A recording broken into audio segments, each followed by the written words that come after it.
अस्सलाम वालेकुम viewers. Viewers, आज का हमारा टॉपिक है फ्यूचर इंडेफिनिट टेंस के बारे में, जिसको हम सिंपल फ्यूचर टेंस भी कहा करते हैं। तो टेंस को स्टार्ट करने से पहले थोड़ा सा इस टेंस का इंट्रोडक्शन ले लेते हैं कि ऐसे कौन से एक्शंस होते हैं जिनको हम फ्यूचर इंडेफिनिट टेंस के अंदर डिस्कस करते हैं। तो talk about what we think और believe will happen in future, यानी ऐसे कुछ फ्यूचर के अंदर होने वाले काम हैं जिनके बारे में या तो बाज़ बात हमें बिलीव होता है, हमें यकीन होता है, या क्या है हम ये समझते हैं कि ये काम होगा। तो ऐसे काम को हम जो है ना फ्यूचर इंडेफिनिट के अंदर डिस्कस करते हैं। फॉर एग्जांपल, मैं एक फिक्र है Pakistan will win the match, Pakistan match जीत जाएगा। तो ऐसा हम समझते हैं या बाज़ औक़ात हमें बिलीव होता है। तो ऐसे काम जो फ्यूचर के अंदर जो है, या तो हम समझते हैं कि ये ऐसा होगा या हमें बिलीव होता है, तो उनको हम फ्यूचर इंडेफिनिट टेंस के अंदर डिस्कस करते हैं। एक और बात कि it expresses the future as fact, future के अंदर होने वाले कुछ हकायक के बारे में हम बात करते हैं फ्यूचर इंडेफिनिट के बाद टेंस के अंदर। जिस तरह मैं कहूँगा कि जी मैं इम्तिहान पास कर लूँगा, तो ऐसा फिक्रा जो है फ्यूचर इंडेफिनिट के अंदर चला जाएगा।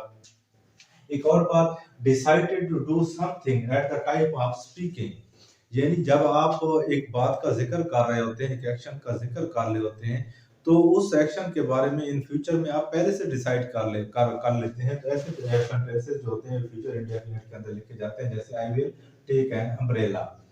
तो फ्यूचर इंडेफिनिट के अंदर तीन बातें मैं दोबारा रिपीट कर रहा हूँ कि ऐसे कुछ काम, ऐसे कुछ एक्शंस जो फ्यूचर के अंदर आप ये समझते हैं कि ऐसा होगा, आपको बिलीव होता है या आप समझते हैं, तो उनको फ्यूचर के अंदर डिस्कस किया जाता है। या जब आप एक्शन का जिक्र कर रहे होते हैं और आपका इरादा होता है कि मैं फ्यूचर के अंदर ऐसा करूंगा, तो वो भी फ्यूचर इंडेफिनिट के अंदर लिखा जाता है। बाज़ औक़ात ऐसे कुछ फैक्ट्स होते हैं, ऐसी कुछ बातें होती हैं जिनके बारे में आपको यकीन होता है कि ऐसा ही होगा, तो उनको भी फ्यूचर इंडेफिनिट के अंदर लिखा जाता है। उसके बाद आ जाती है टेंस की आइडेंटिफिकेशन। किसी भी टेंस को आइडेंटिफाई करना ये सबसे मुश्किल मरहला होता है, चाहे वो उर्दू का फिक्रा हो, चाहे वो इंग्लिश का फिक्रा हो। लेकिन कुछ बातें होती हैं, अगर हम इन बातों को याद कर लें तो हमें टेंस को आइडेंटिफाई करना इतना मुश्किल मरहला नहीं होता। सबसे पहली बात कि फर्स्ट फॉर्म आवर, इससे पहले मैंने बताया था कि प्रेजेंट इंडेफिनिट के अंदर फर्स्ट फॉर्म आवर या उसको आप फिफ्थ फॉर्म आवर भी इस्तेमाल होती है, फर्स्ट फॉर्म आवर भी इसके अंदर इस्तेमाल होती है। फ्यूचर इंडेफिनिट के अंदर फर्स्ट फॉर्म आवर भी इस्तेमाल होती है। हेल्पिंग वर्ब इस टेंस के अंदर विल और शैल इस्तेमाल होता है, यानी फ्यूचर का टेंस कोई भी होगा, चाहे वो फ्यूचर इंडेफिनिट होगा, फ्यूचर कंटीन्यूअस होगा, फ्यूचर परफेक्ट या परफेक्ट कंटीन्यूअस होगा, उसके अंदर विल और शैल जो है ये हेल्पिंग वर्ब के तौर पर लाजमी इस्तेमाल होगा। जिस तरह कंटीन्यूअस के अंदर विल भी शैल भी आ जाएगा, परफेक्ट के अंदर क्या आ जाएगा, विल हैव और शैल हैव आ जाएगा।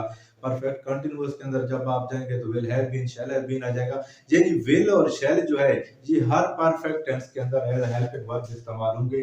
मजीद हेल्पिंग वर्ब का हम इजाफा करते जाएंगे। जब हम इसका इंटरोगेटिव सेंटेंस बनाते हैं तो हम क्या करते हैं, शुरू में इसके अंदर जो है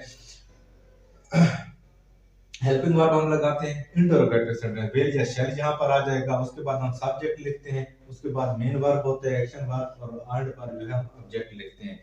नेगेटिव सेंटेंस के अंदर क्या होता है, सब्जेक्ट, हेल्पिंग वर्ब, विल और शैल, और उसके बाद हम नॉट का इजाफा करते हैं और फिर मेन वर्ब आ जाता है और आखिर पर ऑब्जेक्ट आ जाता है।